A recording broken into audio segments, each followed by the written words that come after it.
I'd like to welcome everyone and welcome to the World Affairs program this week. And the title of the program is Where is Russia Headed in 2020?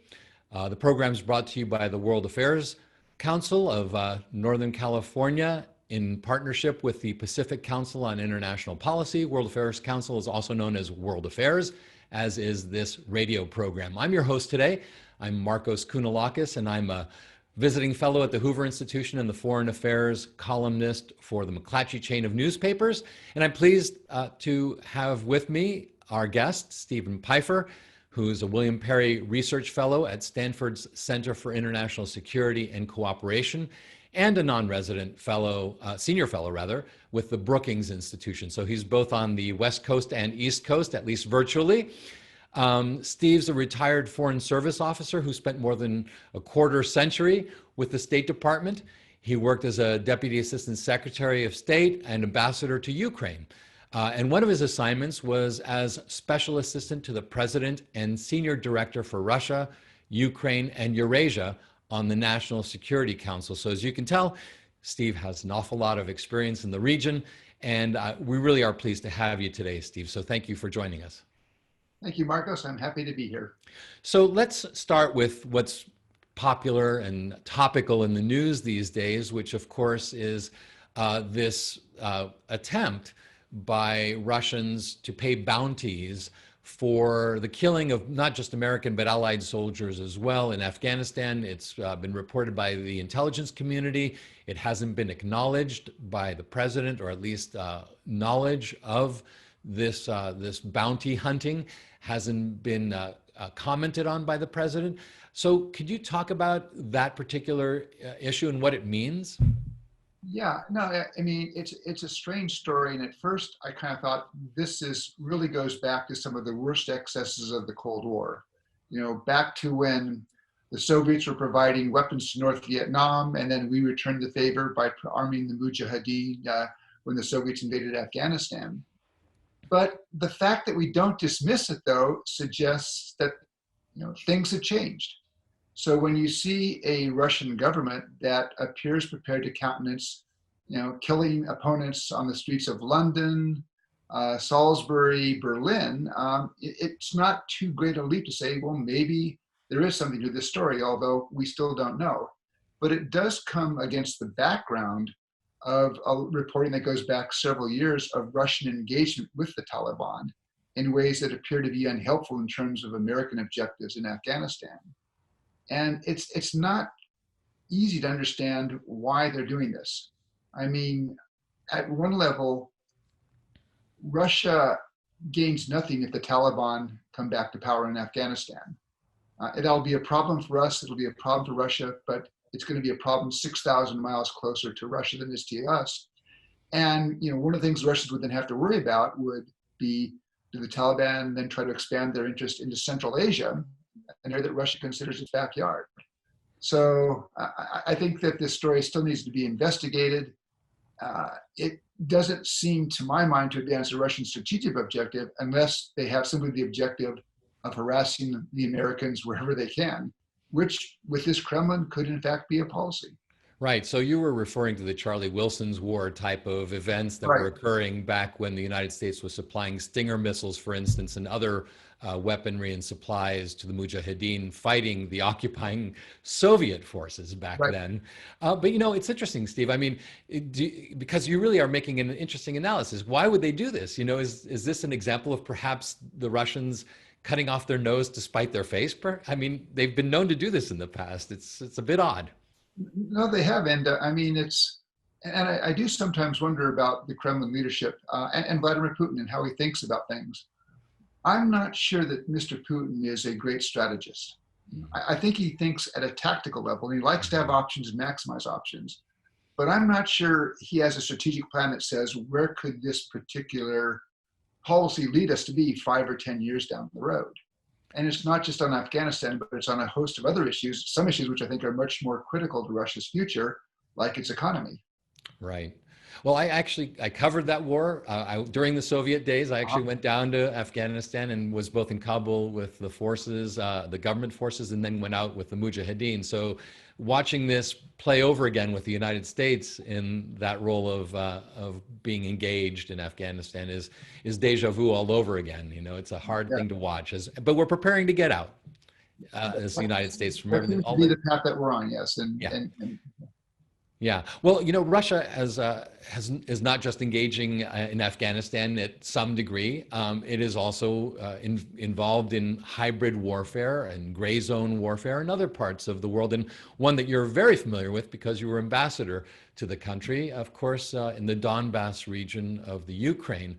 How does Russia execute, and how does it see from its own security perspective, this engagement in gray war zone or hybrid warfare?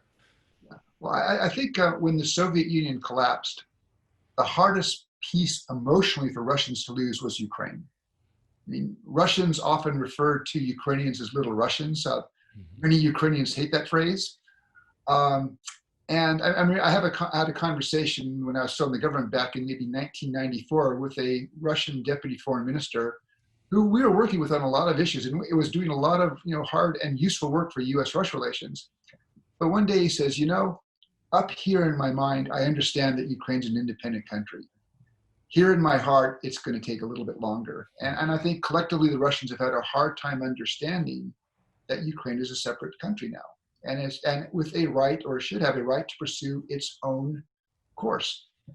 And what you've seen is this hybrid warfare. It's involved, attempts to influence Ukrainian politics. We saw a lot of economic pressure over the last 25 years, cutoffs of energy, for example, to Ukraine. But then you've seen actions which I think cross the line in pretty much everyone's view, which is Russia's use of military force, first of all, in February and March of 2014 to seize Crimea, and then to provoke and sustain this conflict in Donbass, the eastern region of Ukraine, that has now claimed more than 13,000 lives. And it reflects, I think, this Russian interest. I mean, the ideal Russian goal, I think, is to somehow persuade Ukraine to come back into Moscow's orbit. But this is where I think Putin fails the test as a strategist, because I would argue that nothing has done more than Russian policy of the last 6 years to push Ukraine away from Russia, to push Ukraine towards the West, to drive up the numbers in polls that you see, where now large majorities of Ukrainians say we want to join the European Union, and you now have not just pluralities, but majorities saying we need to join the NATO as well. So I think this is a policy that is not serving Russia's long-term interests, and is going to alienate a country, and it will take years, if not decades, to overcome the antagonism that's built up. Right. And I think that's a failure of this Russian hybrid conflict, but it shows that they're prepared to use a wide variety of tools, including military force, to achieve an objective that the Kremlin determines is important for Russian interests. Right, and part of that military force, of course, had to do with Crimea and the way that they basically are now occupying and have effectively made it a part of Russia, de facto, if not de jure. It is now, and it's the reason why we have sanctions against Russia. So yes, so using military force is not necessarily the best way to win hearts and minds, even with the near abroad Russians, as they refer to those who are living on the border region.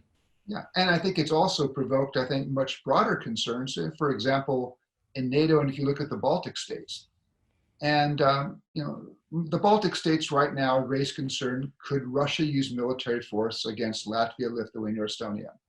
And I think that probability is really small, but it's not zero.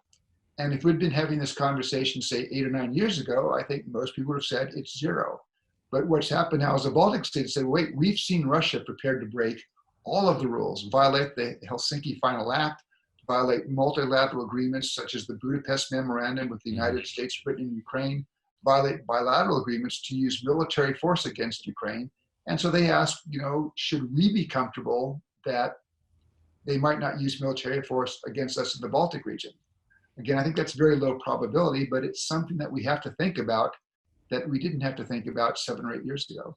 Sure, and that's in the region, in the areas that used to belong to the Soviet Union, the entirety of the Soviet Union, and so they make an argument that, in fact, there is some nexus between Russia and those former Soviet states.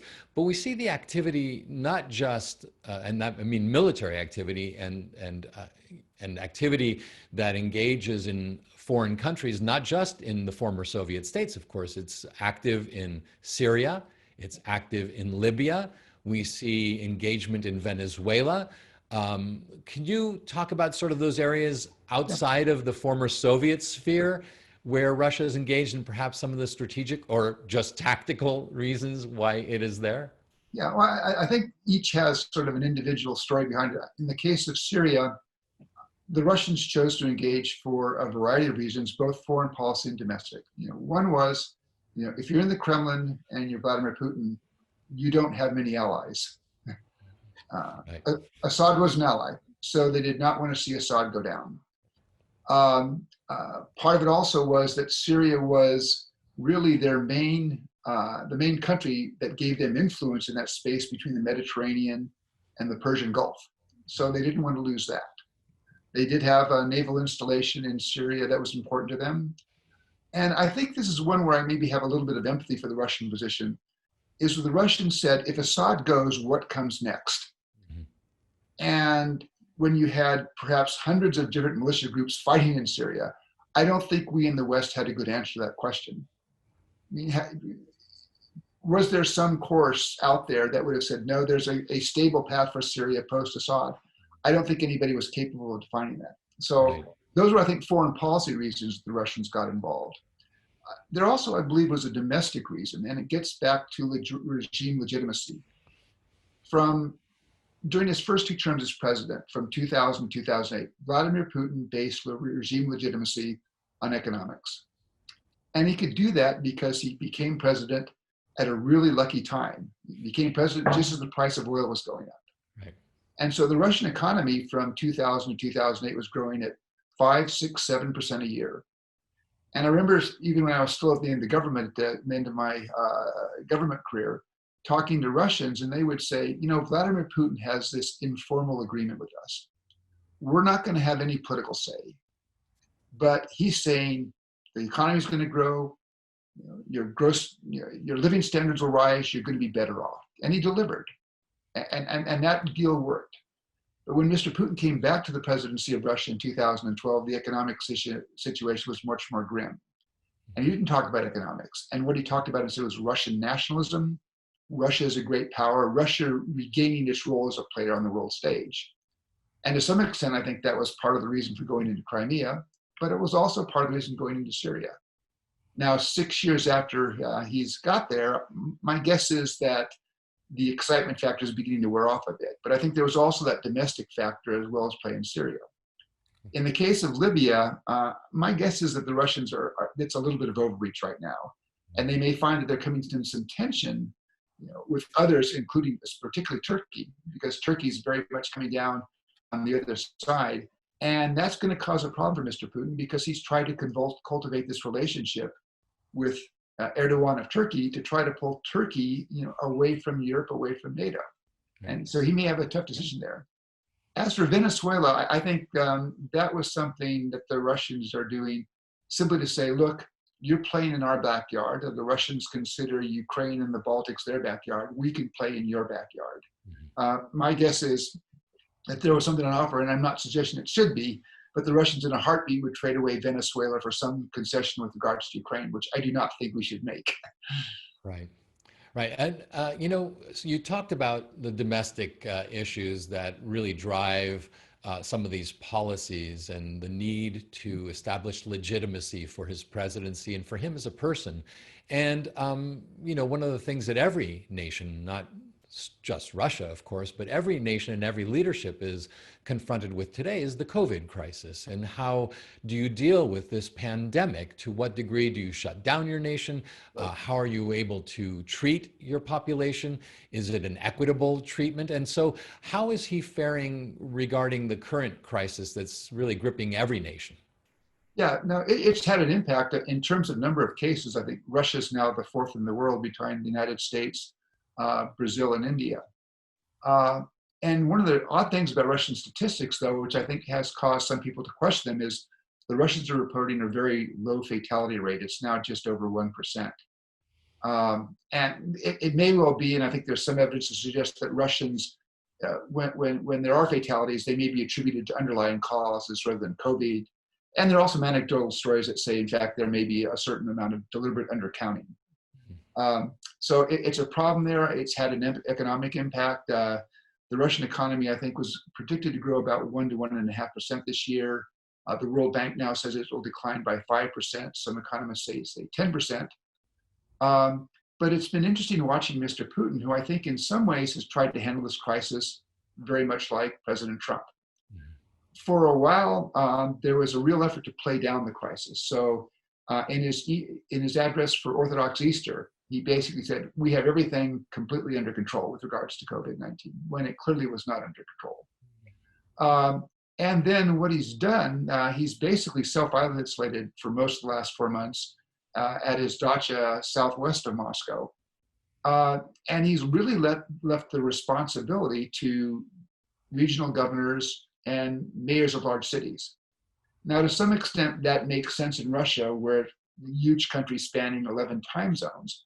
But it also, I think, is a device that if there's blame for the failure of policy, it gets deflected from Putin and the Kremlin, and it gets deflected onto the mayors and the governors. Mm-hmm. Now, it may be having some impact. At the end of May, the Levada Center, which is probably the most respected polling institution in Russia, showed that Mr. Putin's approval rating was 59%. Now, my guess is most any American president would welcome a 59% approval rating, but in fact, that is the lowest approval rating Putin has had since he became president in 2000. Typically, those numbers are in the 70s and low 80s. And I think that's caused some nervousness in the Kremlin, just as we've seen in the last several days in Khabarovsk, which is in the far eastern part of Russia, these demonstrations protesting the arrest of the governor. The governor, a gentleman by the name of Frugal, ran against the candidate that was preferred by Mr. Putin's party. And that was seen as inappropriate streak of independence. And then he also began to run into trouble when his approval ratings were going up in the region and Putin's were falling. And he was arrested on charges of a murder that date back 15 years. And you've now seen demonstrations going on for about 4 days in Khabarovsk protesting that, but also protesting Putin. And that's got to cause a degree of nervousness in the Kremlin. Right. Not to go too far down this hole on what's happening in the Russian Far East, but it also brings up the question of nationalism and hyper-nationalism, because my understanding is that that mayor who is out in the Far East of Russia is also someone who's related to Vladimir Zhirinovsky, yes. Someone who is an ultra-nationalist and who, from my days, when I was covering both the Soviet Union and later Russia, is right of Putin. So, and was used oftentimes as a whipping boy to say, look, you think it's bad now here in Moscow with Putin as a leader? Wait until you get somebody of the likes of Zhirinovsky. Yeah, and Zhirinovsky's party, the Liberal Democratic Party, which was neither liberal nor democratic, was often seen as sort of the acceptable opposition party. And you're right, the Kremlin could then play and say, there are worse than Putin here, like Zhirinovsky. Yeah. I go back to one of my foreign service colleagues when she was posted in embassy in Moscow, reported on a meeting with Zhirinovsky, a official meeting when he was a member of parliament. And he got talking about America, and he says, let me show you my map of America. And he pulls out of his drawer a map of America through which somebody has taken a cigarette and burned through every major city. I'm not sure what that means, but it doesn't make me feel comfortable. Yeah. Now, this has put Zhirinovsky in an interesting position where he's trying to straddle the line, because on the one hand, he wants to be supportive of Governor Frugal. So he's protested that, but he's also come out and said, let's not demonstrate.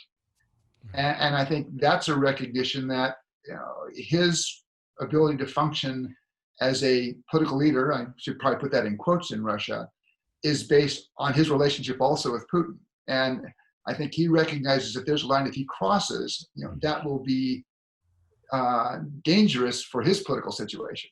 Right. And that's a line that other opposition candidates have crossed and no longer are with us on this world. Yeah, Boris Nemtsov being the most notable, who was assassinated on a bridge near the Kremlin about 5 years ago. Right. So in this quest for legitimacy, in this attempt to prevent the further slide of his popularity and to lock in whatever gains and leadership he's had, and to really provide guarantees for his ongoing presidency, we witnessed what just recently occurred, which was a referendum, a constitutional referendum that has in essence guaranteed that if he were interested, he could continue to run and win and hold office until 2036. Of course, that wasn't the only thing on the referendum. In fact, that was the one thing that was played down during the election, was the ability for him to stay in office essentially for life. But there was just this vote that occurred. Could you walk us through what just happened? Sure. Well, no, the referendum was first of all, the referendum was totally unnecessary, because under the Russian Constitution, the referendum is passed by the two houses of the Russian legislature, and then has to be passed by, I forget whether it's 2/3 or 3/4 of the regional parliaments of Russia's 89 regions. Mm-hmm. And originally back in January, when the referendum was proposed, there were going to be several questions on there, perhaps giving more authority to the prime minister, creating this new position of head of the state council. But it was going to be bundled with a bunch of other proposals, and about 200 proposals in the ultimate referendum.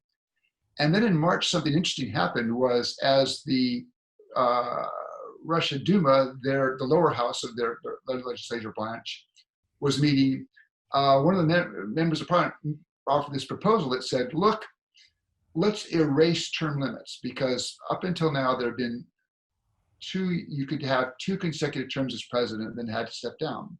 Mm-hmm. But it wasn't erase to keep the provision, but erase the 2 previous terms for Vladimir Putin, mm-hmm. which would then allow him to run in 2024 and then again in 2030.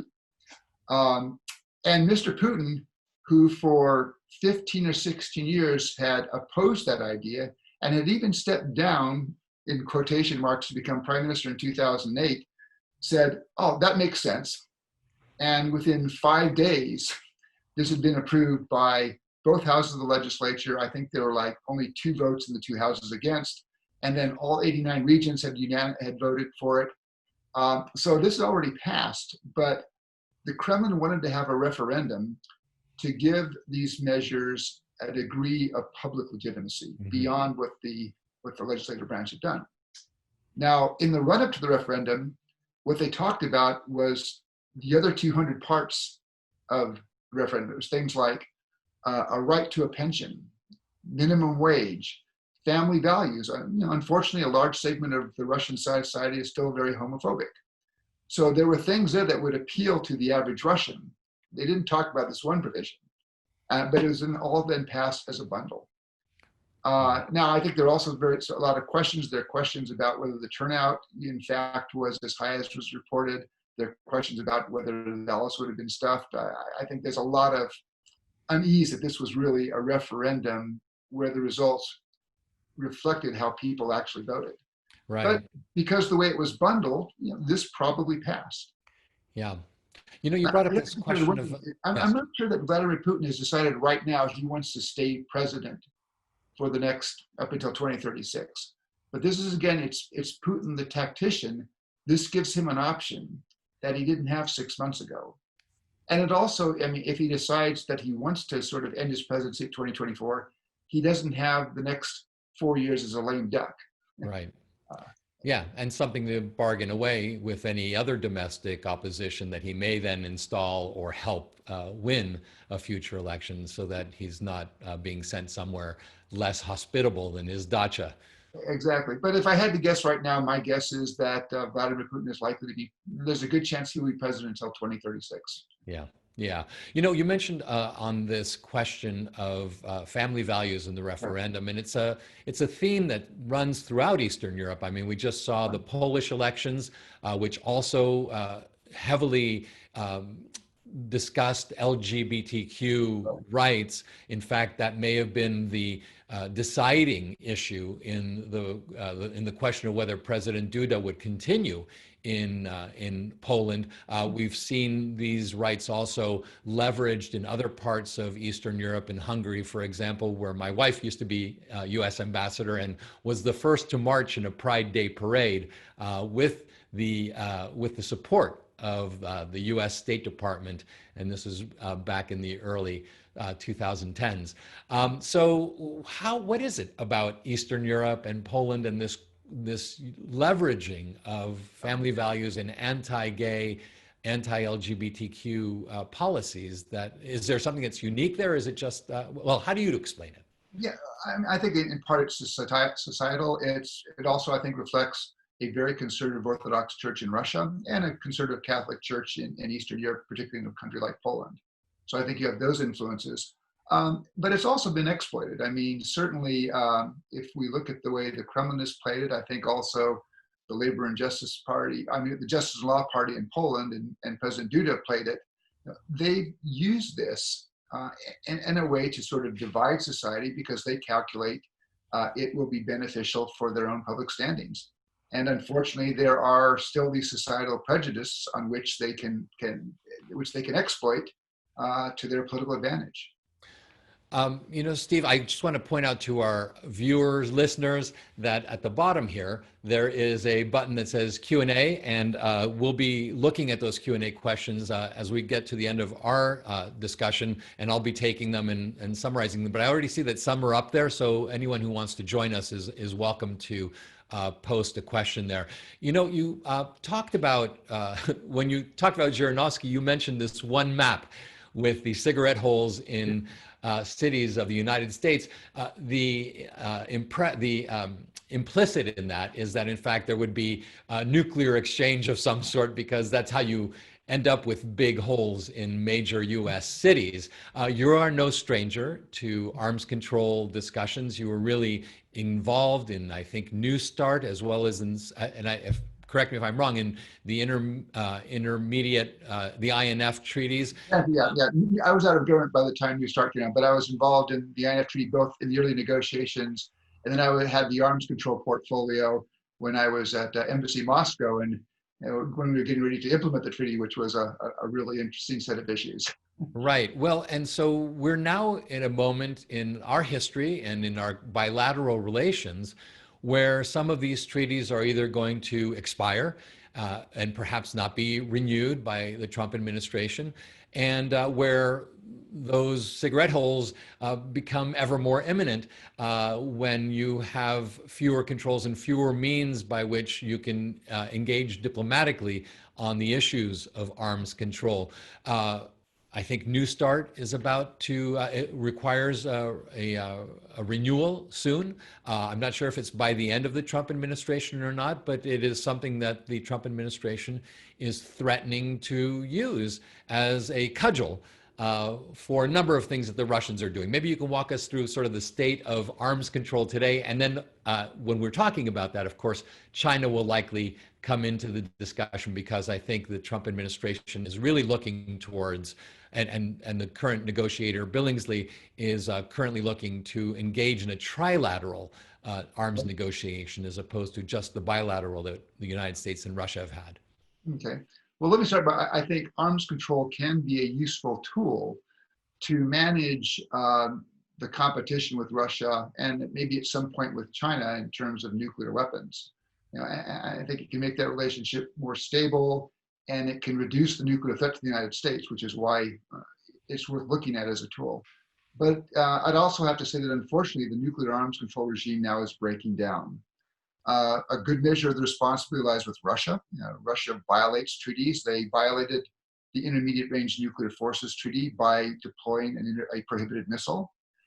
I think the Trump administration could have handled that better. There were some political and military steps the Trump administration might have taken that might have changed the calculation in Moscow, that might have had a chance of bringing them back into the treaty. But the administration didn't pursue those. They simply went and they withdrew. You have also the problem on the American side, where the Trump administration does not seem to see arms control as a particularly useful tool. So in addition to withdrawing from the INF Treaty, again, after the Russians had violated, they withdrew from the agreement with Iran, where everybody said the Iranians were meeting the terms. And they've announced that in November they will withdraw from the Open Skies Treaty that allows unmanned aircraft to overfly countries and take pictures, and it increases transparency. And the Russians have made some minor violations of that treaty, but the American side has imposed some reciprocal restrictions. So it's hard to see why there's a need to leave the treaty. But it now comes to the new Strategic Arms Reductions Treaty that was signed back in 2010. It limits each side's strategic nuclear forces to no more than 700 deployed strategic missiles and bombers, and no more than 1,500 deployed strategic warheads on those deployed systems. It expires in February of 2021 by its terms. It can be extended by up to 5 years. And that doesn't require going back to the Senate, because the Senate already consented to that extension when they ratified the treaty, which had this extension provision. Now, I would argue New START extensions should be a no-brainer. It's a good thing for America to keep those limits on Russian strategic forces for another 5 years. Keeping the treaty going means that we get all of the information that we get from data exchanges and notifications and on-site inspections. We actually get the Russians to open up missiles so we can count warheads.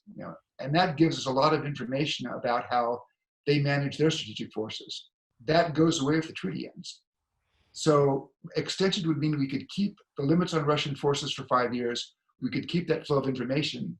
And it doesn't require the US to change a single bit of its modernization plans, because the Pentagon designed those modernization plans to fit within New START's limits.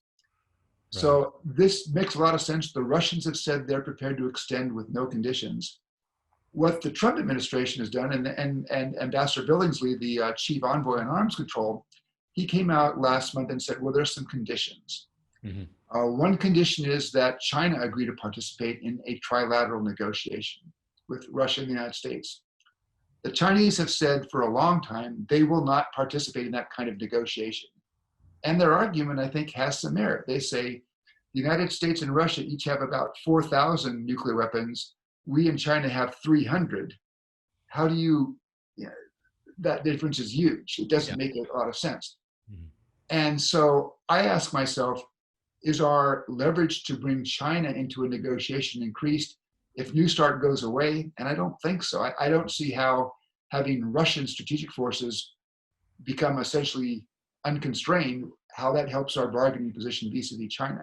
Right. But I worry that the administration sort of painted itself into a corner that will make it hard to extend New START. And I think some, and I'm kind of leaning this direction, think that perhaps this idea about bringing China in is a pretext not to extend New START. Right. Now, let me say, I would like to see China come in at some point.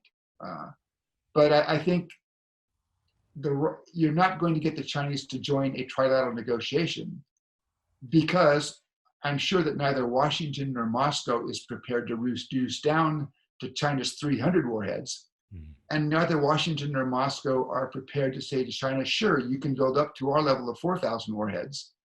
And I don't think China is going to be ready to accept a treaty with unequal limits. So I don't think that treaty works. Now, I would argue perhaps a way that would have a better prospect of success would be for the United States and Russia to negotiate another bilateral negotiation, ideally covering all their nuclear weapons, not just deployed strategic weapons, bring those weapons down, and then go to China. And because the Russians would insist, we need to talk to Britain and France, who have about as many weapons as China, and then tell those three countries, we would like you to give us a bit of transparency about your total weapons number, but then also make a political commitment that you will not build up or not go above a certain level as long as we're coming down, because it really doesn't make sense if we're reducing for you to be building up. Right. And that kind of differentiation, I think, would have a better prospect of success. But I don't know where the administration is thinking. They've been talking about this trilateral approach now for a year and a half, but we've heard no proposal, no outline for proposal, no principles. And I think it either reflects there's no position, And that may be a reflection of the fact that, you can't make these numbers work and still maintain a principle of equality, which the Chinese would insist on. Well, that just feels like a very condensed masterclass in arms negotiation. It's something that clearly you're expert in and that you've just enlightened us about. And so thank you for that. And it sounds also in your analysis that maybe the Trump administration, like the Putin administration in Russia, is a little bit more expert in the tactical aspects rather than some of the strategic approaches towards arms control.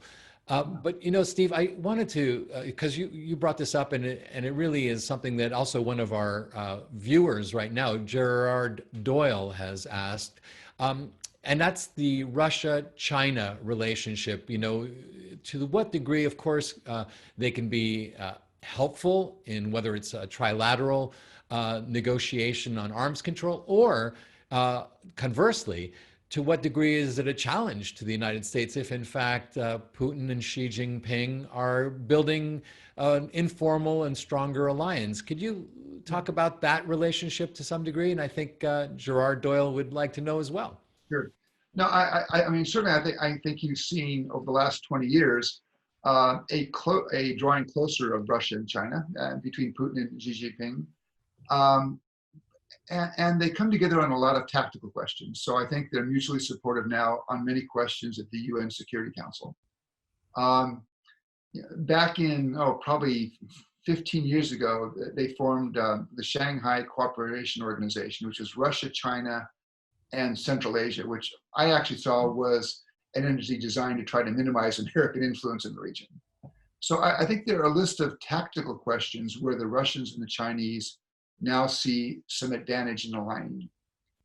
But I also think there are some differences. I mean, Russia today, for example, maintains a large number of non-strategic nuclear weapons. Part of that's about NATO, but part of that's also about China, because the Russians see a Chinese population that's going to be able to support a conventional military that's now 2 to 3 times the size of the Russian conventional military. They see that with China, they're going to have a nuclear card to play. I also think from the Chinese perspective, if you look at economic relations, I mean, the US-Chinese economic relationship is what? $600 billion a year in trade, a lot of investment. The Russian-Chinese economic relationship, I think, is struggling to get to about $100 billion a year. And at the end of the day in Beijing, I think they understand those economics. Yeah. And they don't want to damage that economic relationship. So it's been interesting, for example, to watch as one focus of American and European sanctions on Russia, since Russia's illegal seizure of Crimea, has been to block American financing. American financial institutions, European financial institutions can't lend to Russia. I think there's a hope in Moscow that the Chinese banks would come in and fill that.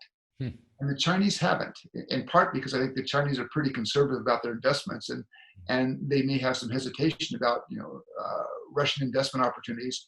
But I think part of it also is the concern that if the sanctions ever expand, could China get caught up in it? Yeah. I think that's a limitation. And I guess the third limitation I would say is out there that probably constrains Russian-Chinese relations is that if they were to become a strategic alliance, Russia would be the junior partner. Mm-hmm. And I don't think the Russian ego, the Kremlin ego, could handle that. Right. So I think they've drawn close together, they're cooperating on some tactical issues, but I think there are some real limits. We have to pay attention. And I'd like to see some ways to kind of loosen that relationship. But I think there are some limits that are going to put some brakes on how far it can go. Right. Well, in that answer, you also touched on the economic relationship and the economics of Russia. And you mentioned this earlier as well, is their reliance on natural resources, in particular energy, whether it's energy exports to Europe, for example, but also to China. And we even have one of the questioners here on from our viewers, from Joseph Hart, who says, has Putin made any successful attempt to expand the Russian economy beyond oil? Any approach towards diversification? Any attempts to be a manufacturing powerhouse and export powerhouse in something other than energy? Yeah.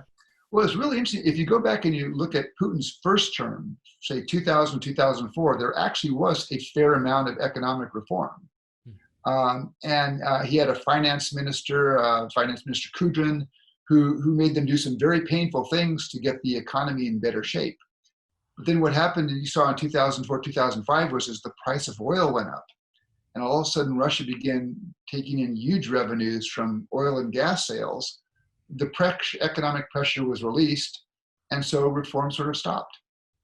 And I think what Russia could have done, had there been a strategic plan in place, is they could have used those energy funds to diversify the economy and move away from the current situation where probably about 70% of Russian exports today are oil and gas and things they pull out of the earth. And when you look around, I mean, I'll sometimes ask this when I'm talking to an audience in real as opposed to virtually, but I'll ask anybody in the room, does anybody here own any computers or electronics or clothes or cars or furniture that was made in Russia? You know, other than weapons and nuclear power plants, Russia doesn't build much that the world wants to buy. And I'm not sure that that's a successful economic model for the 21st century. And so far, Mr. Putin seems to be comfortable with sustaining this model, which is very much dependent on oil and gas.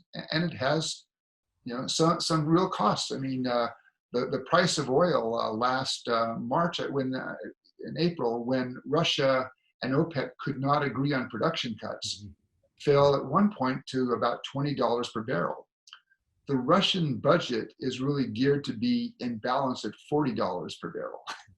Right. So that can have some big impacts. And this is one of the things, a missed opportunity for Putin. But over the last 6 or 7 years, I don't think he's done much to build an economy that would be able to make performance less dependent on how much oil and gas Russia can sell to the outside world. Right.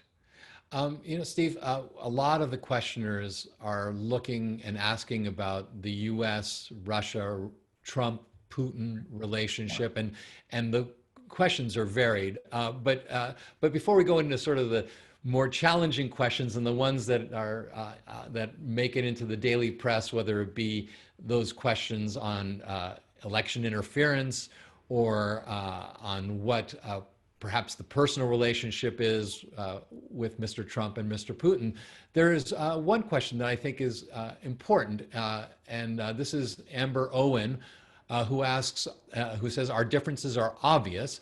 What are the issues on which we might legitimately collaborate with Russia? And are there any? And I know that you feel that there are, and that there are areas for collaboration where we share interests and we should collaborate. Yeah. No, I think arms control is an issue where collaboration makes sense. I think both sides have an interest in preventing that competition from spinning out of control. Neither side has an interest in nuclear war, and they ought to take steps that would make both countries safer and more secure. And it's more important now when relations are difficult than it was, say, 10 years ago when the relationship was in a better state. I think there's some big questions that we could cooperate on. Climate change is an issue, which is now, I think, having some very real impacts in Russia, including record temperatures now in Siberia. And given the over 100 degrees, is that right? Exactly. You know, never been recorded. You know, and what impact that's going to have on the permafrost and things like that. So I think there's some areas there. I actually think Ukraine might be an area where the sides could cooperate on. And the Trump administration has said, and I think they're right on this, probably the single biggest problem that's inhibiting a better U.S.-Russia relationship is Ukraine. Now, Crimea is going to be, I think, a decades-long problem. And the answer there politically is we don't recognize what Russia did, which was an illegal act. And we know how to do non-recognition. For 50 years, we did not recognize the Soviet incorporation of the Baltic states. But there may be some grounds for a more nuanced and active American diplomacy, working with the Germans and the French to try to see, could you solve this conflict in Donbass and eastern Ukraine, which is where people are, I mean, there were 2 Ukrainian soldiers just killed on Monday.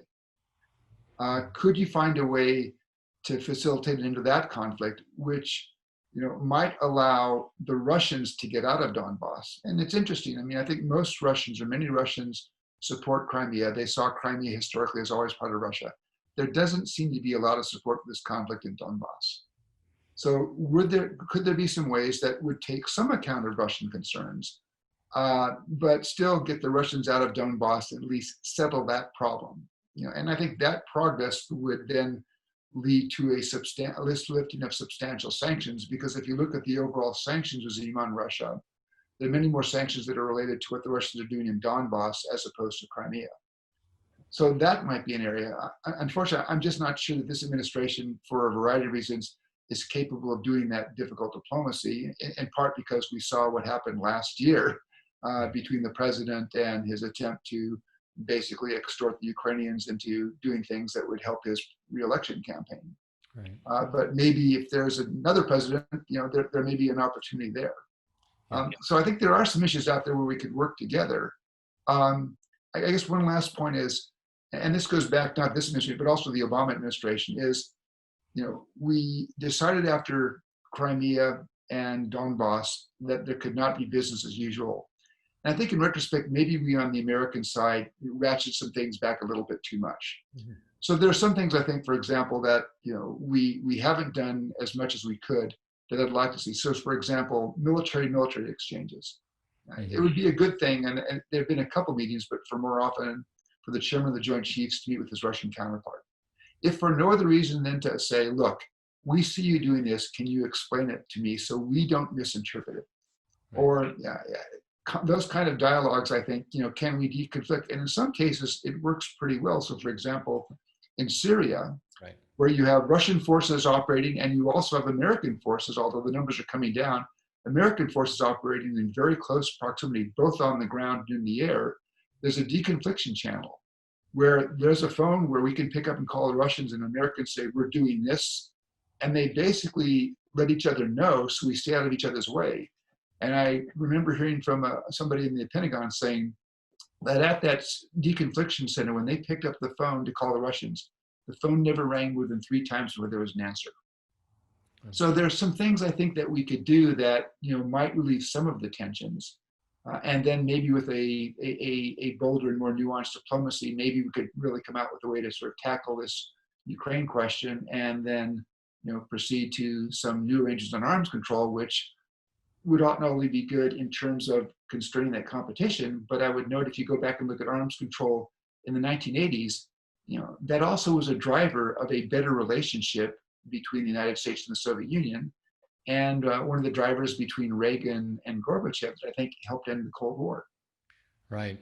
Well, and certainly I think everyone hopes for a better relationship, and there's, as you say, many reasons to figure out how to do this. Do you think that given the current makeup of the U.S. government, not just the Trump administration and in the questioning on a popular level of its motivations for why it might want to improve relations with Russia, but on the Senate and congressional level, where we're experiencing a real divide and inability to work together and to come up with solutions and even laws and bills that would be bipartisan. Do you think that there's an appetite within our legislative branch to actually push in this direction and come to a consensus on on our approach towards finding this common ground with Russia? Sure, yeah.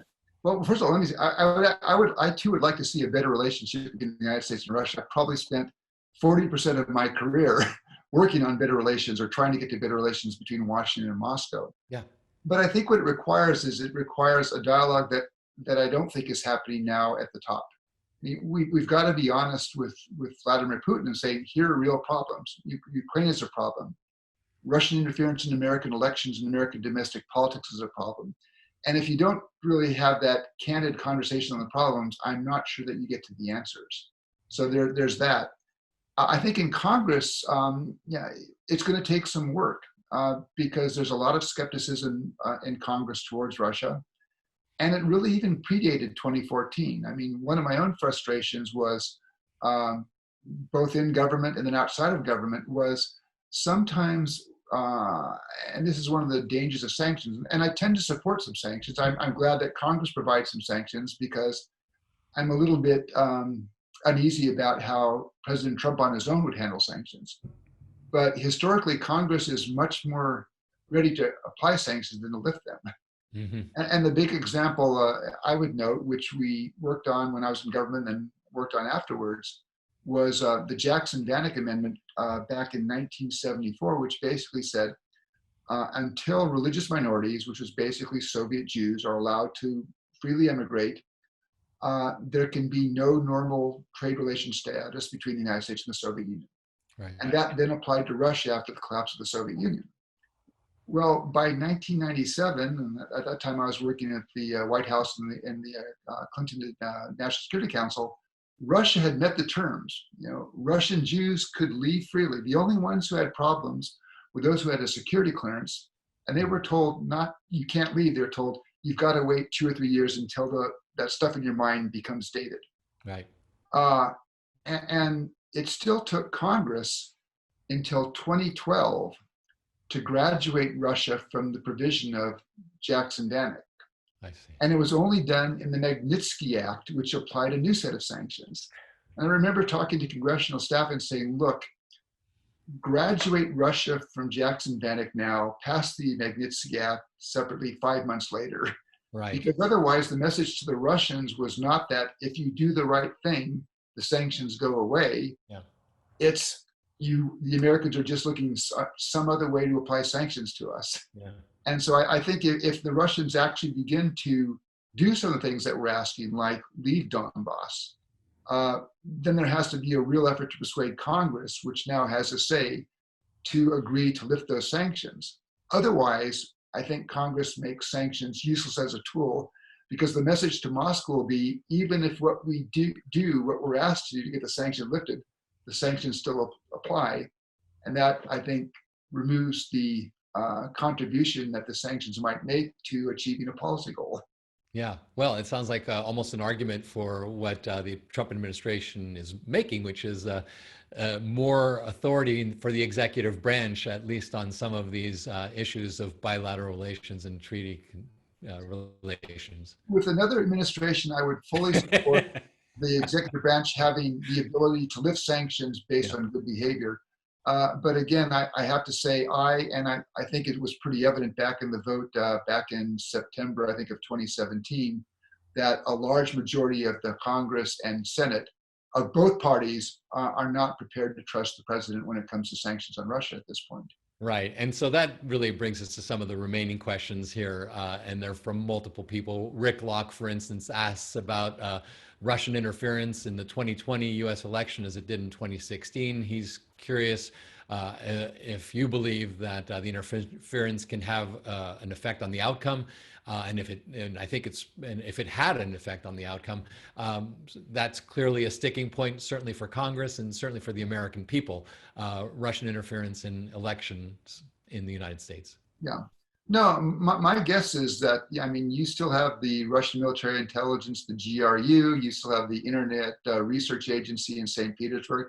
I think they're trying to do, some of the things that they're trying to find ways to sow division, and maybe even, try to promote a certain candidacy in 2020. I think it may be a little bit harder now than in 2016, first of all, because we're much more aware of the prospect of Russian interference. My guess, my fondest hope is that both the Republican National Committee and the Democratic National Committee are much more attentive to the security of their email servers. So I think that the possibilities are less than they were back in 2016, but it's something that we still need to be careful of. And I guess here's where I think Congress could play a role is, saying now, defining, and I'm not sure we've communicated to the Russians very clearly. Here are the red lines we have in terms of your interference in our elections. If you do this, this, this, and this will be the punishment. I'd rather have those kind of sanctions spelled out and communicated to Moscow now, where they could deter bad Russian action as opposed to just being a punishment after the fact. And that's where I think if we were smarter about our sanctions, to use them, not just to apply them to punish, but to maybe announce them in advance, maybe they could prevent the act that we want not to happen from happening, and then we would not have to apply the sanctions. Right. This is a question I think it's impossible for you to answer, but it is one that's come up in multiple arenas. Robert Winter asks, what do you think Putin and company really hold over Trump? I wish I knew. I mean, this has been one of the puzzling things where you see this dichotomy in American policy, where if you look at American policy towards Russia over the past 3.5 years, I mean, sanctions have continued. In some cases, they've been strengthened. We've continued to support Ukraine. We have, up until this last decision to pull troops out of Germany, we bolstered NATO. We've done things that I think most outsiders would say, and that's actually even a continuation of where the Obama administration was going in terms of toughening policy towards Russia. So you have that policy. The problem is there's no indication that President Trump believes in that policy. I mean, every time he talks about Russia, every time he talks about Putin or talks to Putin, there just seems to be a complete disconnect. And this is where I get back to, I mean, I would agree with the president that it would be good to have a better relationship with Russia, but I think he has to be candid with Putin about there's some real problems. And if those problems continue, it's going to be impossible to improve the relationship. And it doesn't have to be hard. I mean, this was, if you go back, for example, to the summit meeting in Helsinki in 2018, I mean, President Trump didn't have to tell Putin, you have to confess to 2016. He just could have said, look, Vladimir, if you do this again, there will be penalties. It's going to be a real problem. And then at your press conference, you say, I made clear to President Putin, that if this happens again, it's a problem. But instead, what does he do? He basically starts telling the press he's taking Putin's word over what his intelligence community has been telling him. Right. And so it does raise, I think, a real question, what's going on there? Now, does Putin have some blackmail over Trump?